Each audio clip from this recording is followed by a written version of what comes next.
maliit na silid ng Tacoma Court.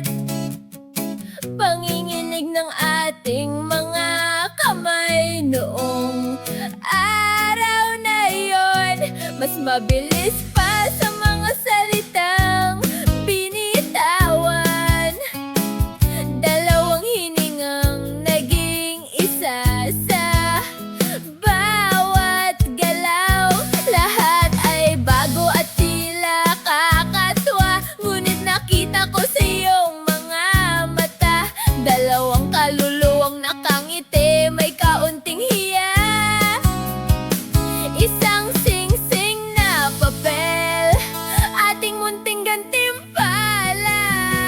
8 taon na ang lumipas, inabot ang mga pangarap. Ikaw at ako lang, sa gitna ng malungkot na lupang ito. Tayo lang ang tunay na nakakaunawa.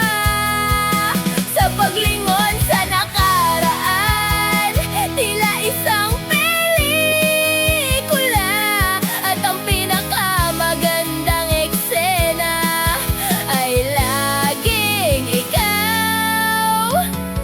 Ikaw pa rin, sinta. Sa paradahan sa ilalim ng gininto,